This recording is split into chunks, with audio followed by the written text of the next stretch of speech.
Fernando Iwasaki Cauti, nacido en Lima en 1961 y, como lo revelan sus apellidos, con ancestros japoneses y peruanos. Además de historiador, es narrador y autor de más de 15 títulos, entre novelas, libros de cuento y ensayo, además de columnas en revistas y prensa.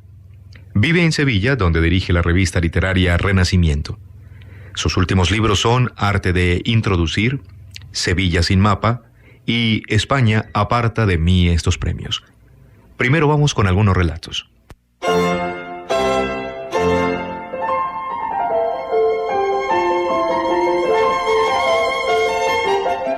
Día de Difuntos. Cuando llegué al tanatorio, encontré a mi madre enlutada en las escaleras. Pero mamá, tú estás muerta. Tú también, mi niño. Y nos abrazamos desconsolados.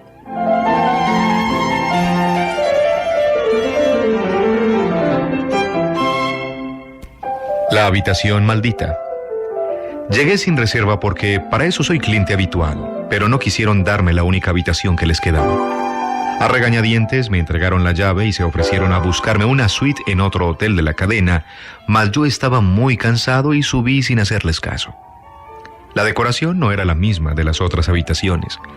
Las paredes estaban llenas de crucifijos y los espejos apenas reflejaban mis movimientos. Recién cuando me eché en la cama reparé en la pintura del techo. Un Cristo viejo y enfermo que me miraba sobrecogido. Me dormí con la inexplicable sensación de sentirme amortajado. Un clavo de frío me despertó y junto a la cama una mujer de niebla me dijo con infinita tristeza: ¿por qué has sido tan imprudente? Ahora te quedas tú. Desde entonces sigo esperando que venga otro, para despertarlo con mis dedos de hielo y poder dormir de una vez.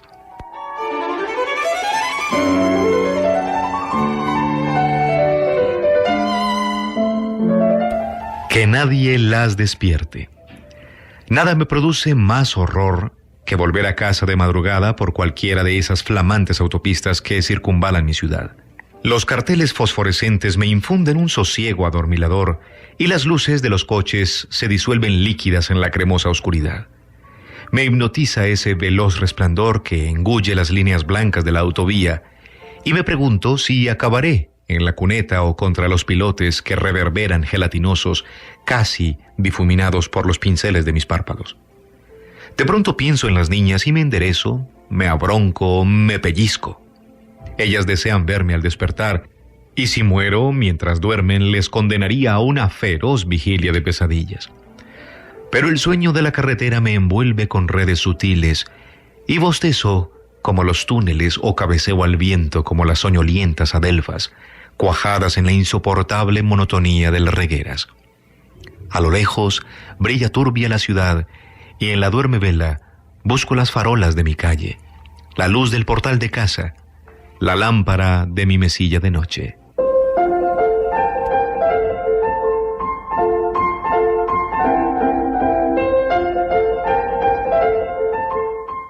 Peter Pan.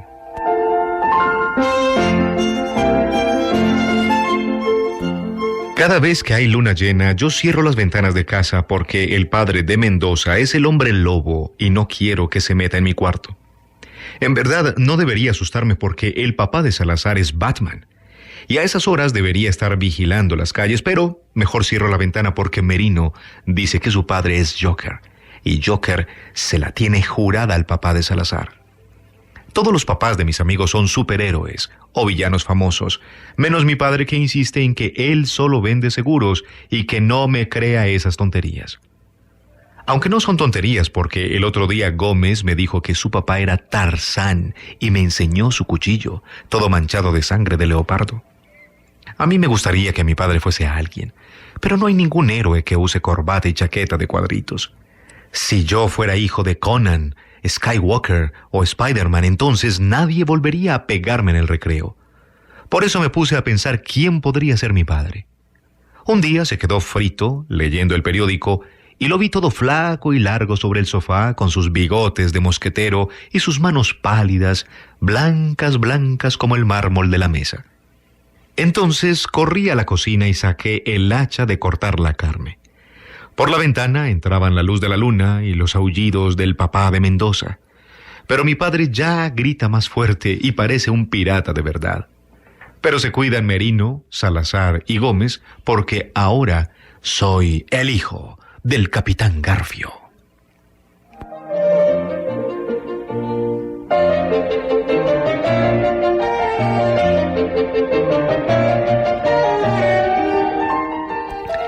Los naipes del Taur.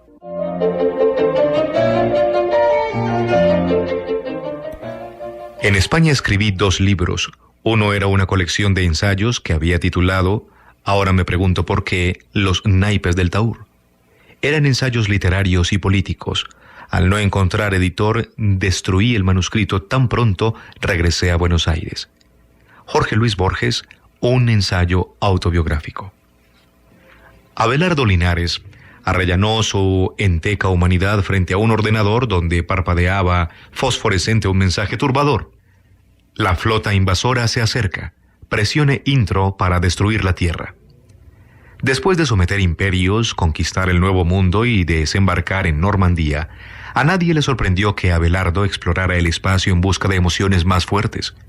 Hay que ver los listos que son los puñeteros marcianos, se lamentaba sonriendo. La librería tenía una animación especial aquella noche, pues todos habíamos salido hechizados de la conferencia de Abelardo cuando la leyó en la Diputación de Sevilla por el centenario de Borges. En realidad la charla fue más bien breve. Abelardo habló de un olvidado escritor argentino, Manuel Forcada Cabanellas, quien había vivido en Sevilla entre 1919 y 1920, donde asistió al nacimiento del ultraísmo y trabó amistad con el joven Borges. Si no recuerdo mal, estábamos José María Conget, Vicente Tortajada, Pepe Serrayé, Alfredo Valenzuela y yo. Todos queríamos seguir hablando con Forcada Cabanellas, pero Abelardo nos entretuvo en un bar hasta que García Martín se marchó a su hotel. Era una madrugada de enero y en la librería hacía tanto frío como en la calle. Mientras hojeábamos curiosos el libro de Forcada Cabanellas, de la vida literaria, Editorial Ciencia, Rosario, 1941, Abelardo se concentró una vez más en repeler la inminente invasión alienígena. No fue difícil encontrar los capítulos dedicados a las tertulias sevillanas de principios de siglo, las veladas literarias de los jardines de Murillo y la jocosa anécdota en la que un Borges adolescente y gamberro apedreó la casa del poeta Luis Montoto, cronista oficial de Sevilla y pregonero de su Semana Santa, en compañía de Isaac del Bando Villar y Adriano del Valle. Pero el pasaje que más nos interesaba era el que Forcada Cabanellas dedicaba al baúl que perdió cuando huyó de España al estallar la Guerra Civil. Allí estaban las citas leídas por Abelardo. Entre las revistas literarias, mis inseparables camaradas y también mi mejor archivo, mi más caro tesoro, que perdí en Madrid juntamente con mi biblioteca volante con motivo de la fratricida Guerra Española, se contaban entre otras la colección completa de Grecia, encuadernada en 2 tomos con pastas españolas y lomos con rótulos dorados. Creo que fue José María Conget quien leyó en voz alta los ruegos de Forcada Cabanellas a quien hallara las revistas de su entrañable baúl. Hay que conservarlas con la ternura que requieren las cosas amadas y los objetos que participan de nuestra propia existencia. Cuando José María cerró el libro, todos recordamos el momento en que Abelardo confesó con cuánta ternura había respetado la voluntad de Forcada Cabanellas, mientras levantaba ante el perplejo auditorio un tomo de Grecia, encuadernado en pastas españolas y rótulos dorados en el lomo. «Copón y tú matando marcianitos», le reprochaba conmovido Valenzuela. «Abelardo, haz favor y cuéntanos cómo encontraste las revistas», le urgió Pepe Serrayé. Abelardo seguía pulsando botones y disparando en vano misiles que apenas rasguñaban a los extraterrestres. Sin apartar la mirada del monitor, Abelardo deploró la aniquilación del ejército americano y el pobre fuego del armamento ruso. «Ya solo me quedan las tropas de la OTAN», farfulló fastidiado. «Otra vez voy a perder». De pronto descubrió que todavía le quedaba un par de submarinos nucleares en el Ártico y lanzó una andanada de cohetes contra la nave nodriza, revelándonos a la vez cómo un anticuario de Madrid le ofreció el baúl con todo su contenido por apenas 10,000 pesetas. «¿Y se puede saber dónde tienes el baúl ese?», quiso saber Vicente. Ahí, debajo del equipo de música, señaló Abelardo, que acababa de perder sus 2 submarinos. Los 5 nos precipitamos sobre el baúl. Toda la vida había estado allí, ante nuestras propias narices, y debajo de las rumas de poemarios inéditos que Abelardo recibe y que tira a la basura generalmente sin abrir. Dentro encontramos en efecto los volúmenes encuadernados de Tableros, Proa, Ultra y otras revistas de aquellos años, junto a postales, billetes de teatro, fajos de cartas y algunos sobres amarillentos que decidimos abrir ante la galáctica indiferencia de Abelardo. Así fue como apareció el manuscrito, mecanografiado en papeles de un color crudo cuyos membretes rezaban Cecil Hotel, Plaza de San Fernando, 15, Sevilla. Serían unas 70 o 75 cuartillas, todas anotadas con la caligrafía inglesa y minúscula de Borges. El título nos dejó mudos de estupor. Los naipes del Taur. Vicente soltó las muletas y se dejó caer en la primera silla que encontró. José María aseguraba que aquel era el descubrimiento literario del siglo y que sabía de al menos 3 universidades americanas que podrían pagar cientos de miles de dólares por la primera obra de Borges. Alfredo Valenzuela no entendía por qué Abelardo no había subastado o publicado ya ese libro, saneando así las terribles pérdidas de la editorial. Y Pepe Serrayé, organizador del homenaje del centenario, le preguntó en un hilo de voz si no había considerado la posibilidad de ponerlo en manos de María Kodama. Yo, mientras tanto, leía uno de los ensayos del manuscrito dedicado, creo, a Baroja. Abelardo, que para entonces combatía a las naves enemigas con la aviación ecuatoriana, murmuró que en realidad el libro era muy malo, que Borges hizo bien en destruirlo y que por supuesto él no sería quien lo diera a conocer. «¿Pero tú sabías que estaba aquí, copón?», le preguntó exasperado Valenzuela. «Sí», respondió lacónico. Borges apreciaba el criterio de Forcada Cabanellas y le entregó ese manuscrito que copió a máquina del original que guardaba en un cuaderno. El puñetero siempre escribía en cuadernos. Los extraterrestres habían aplastado ya cualquier manifestación de resistencia y Abelardo dirigió el cursor hacia el desierto de Arizona, donde un búnker secreto esperaba la orden de pulverizar la Tierra. «Creo que voy a tener que destruir el mundo», se lamentó Abelardo acariciando pensativo los naipes del Taur. «Es la única manera de preservarlo de sus enemigos», sentenció sonriente. Un ruido seco rasgó el silencio de la librería y la explosión arrasó a los invasores, mientras las trizas de Borges caían en la papelera como una baraja rota.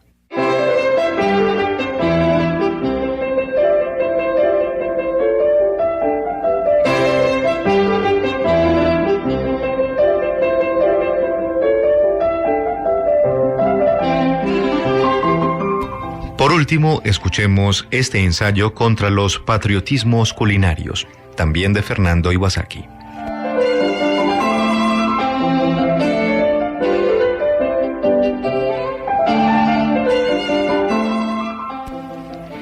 Sospecho que todos estaremos de acuerdo en que los conceptos de extraño y extranjero suponen unas mínimas nociones acerca de lo normal y lo autóctono, pues solo desde el idílico orden propio, aborigen o nacional, es posible experimentar pánico, estupor, perplejidad o fascinación hacia lo extranjero. A los niños de la década de los 60, por ejemplo, nos enseñaron que lo extranjero siempre era mejor que lo peruano, ya se tratara de ropa, chocolates o películas. Y así, cuando la dictadura del general Velasco suprimió todas las importaciones y especialmente las de los juguetes, los niños de mi generación intuimos que había países a pilas y países a cuerda. En realidad, el temor y la desconfianza hacia lo propio y lo nacional sobrevivieron a pesar de mi formación universitaria, pues cuando mi esposa estaba preparada para recibir una inyección epidural en la médula espinal, y así dar a luz sin dolor a nuestra hija mayor en un hospital de Lima, el ginecólogo sacó 2 frascos y me preguntó a bocajarro: «Esta anestesia es peruana y esta otra la importamos de Estados Unidos. ¿Cuál le ponemos a su señora?». En mi descargo debo decir que aunque todos los patriotismos y doctrinas identitarias se me antojan una suerte de opiáceo narcótico, algo me decía que sería más sencillo despertarse de una anestesia extranjera que del patriotismo farmacológico. El País me pide una reflexión acerca del barullo montado a colación y colisión de un texto publicado en el blog Vano Oficio, donde el escritor Iván Thaís opinaba legítimamente sobre cocina, literatura, nutrición e identidad nacional.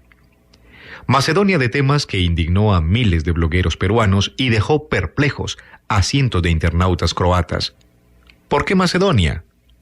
La verdad es que siempre había pensado que mezclar la gastronomía con la identidad nacional era como preparar un arroz con mango, hasta que descubrí que ese plato se llama khao niao y es bandera de la repostería thai.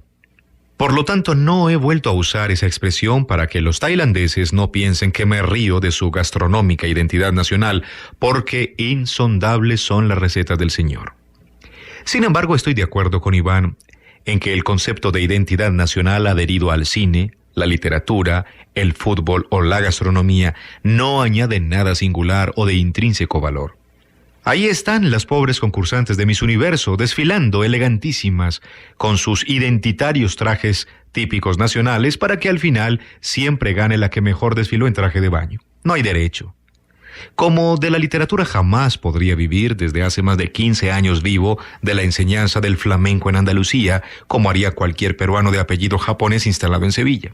Pues bien, gracias a mi trabajo he advertido que a miles de paisanos míos también les indigna que los músicos andaluces hayan incorporado el cajón peruano a la percusión flamenca. ¿Debería rasgarme las vestiduras por el uso espurio de un instrumento peruano en España? Si en nombre de la identidad nacional los peruanos le arrebatamos el cajón a los flamencos, los españoles nos quitarían la guitarra y entonces los peruanos tendríamos que expropiarles la papa y desde España, con toda la razón del mundo, nos dejarían sin el idioma y todos acabaríamos más ignorantes, más aburridos y peor alimentados. Una cosa es alimentarse y otra muy distinta aplacar el hambre. Una cosa es el arte de comer y otra bien diferente la ciencia de nutrirse. Existe la cocina peruana. Pero ello no implica que exista una gastronomía peruana, porque la gastronomía supone una tradición literaria, una sensibilidad cultural y la historia de esa sensibilidad. De hecho, la relación que hay entre cocina y gastronomía es la misma que encontramos entre erotismo y sexualidad. La sexualidad puede existir sin el erotismo, pero el erotismo precisa de la sexualidad. De ahí que el boom de la cocina peruana no suponga el boom de la gastronomía peruana, porque ninguna figura relevante de la literatura o la historia peruana ha escrito un libro semejante a las Memorias de Cocina y Bodega, 1953, del mexicano Alfonso Reyes, maestro de Borges y Octavio Paz. En el Perú recién estaban apareciendo precursores estudiosos gastronómicos y los primeros tratados de nutrición, aunque tampoco hay que confundir la gastronomía con la nutrición, pues entre la gastronomía y la nutrición existe la misma relación que encontramos entre el erotismo y la educación sexual. Y especialistas hay en educación sexual que no se han comido ni una rosca y por lo tanto nunca serán gastrónomos, porque para ser gastrónomo hay que ser promiscuo. En mi casa la promiscuidad culinaria era lo normal, pues cada una de las 4 ramas de mi familia venía de un país distinto: Perú, Ecuador, Italia y Japón. Y como lo propio es lo que cada uno come en casa, para los Iwasaki Cauti lo cotidiano era pasar del lomo saltado al katsudon, del osobuco a los yapingachos, del sukiyaki al minestrone y de los muchines al ají de gallina. Más bien lo que a mí me extrañaba era que mis amiguitos del colegio no conocieran todos esos platos porque yo ignoraba que no eran platos peruanos. ¿Y cuáles son los verdaderos platos peruanos? En realidad los peruanos compartimos el mismo imaginario culinario con todos los países andinos, pues el peruano lomo a lo pobre se llama churrasco en Ecuador, bandeja paisa en Colombia, majadito en Bolivia y pabellón en Venezuela. Lo que cambia es el sabor, la sazón, el punto, la sensibilidad y todos esos misterios que descifran los gastrónomos. ¿Cómo podríamos presumir de la peruanidad del tacu tacu si es la misma vaina que el gallo pinto de Costa Rica y los moros y cristianos de Cuba? En América Latina abundan guisos que tienen nombres distintos, aunque sean iguales, pero reconozco que lo más divertido es toparse con platos que tienen el mismo nombre, aunque en cada país sean absolutamente diferentes. El caso paradigmático es el locro. En efecto, de Uruguay a Venezuela, pasando por Argentina, Chile, Bolivia, Perú, Ecuador y Colombia, el locro puede ser una caldereta de vaca, una sopa de papas y queso fresco, una humita o tamal, un puré de choclo y calabaza, una cazuela de papas con charqui o un guiso de pollo. El locro es tan filantrópico que consiente generoso diversas variantes nacionales e incluso regionales, porque solo entre Perú y Argentina reconocemos más de 7 versiones de este plato que tiene como base el maíz, la papa y el zapallo. El locro es de todos y de nadie.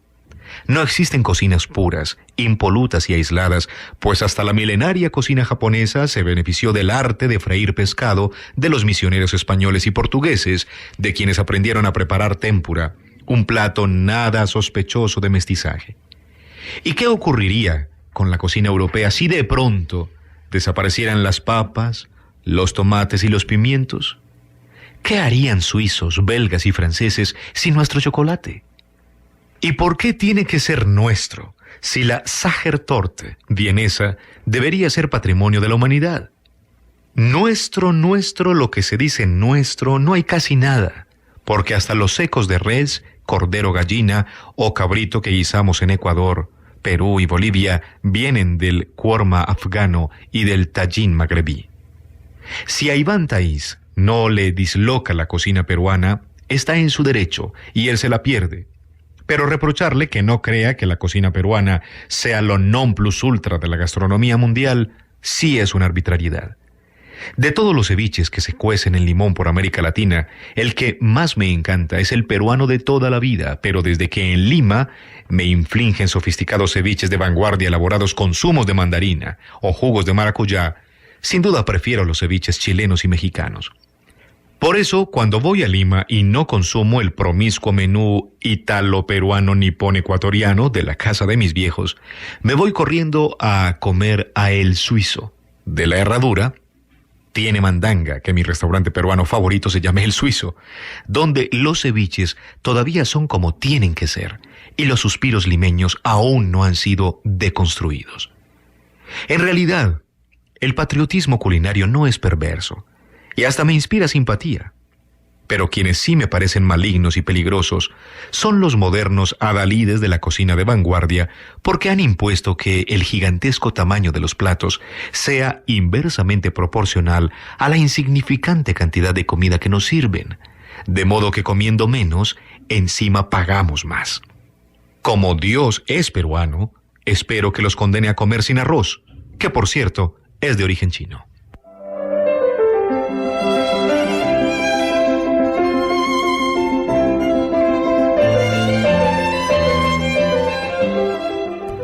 Hoy en Literatura para Oír les hemos presentado Mundos Mezclados. Fernando Iwasaki, Perú.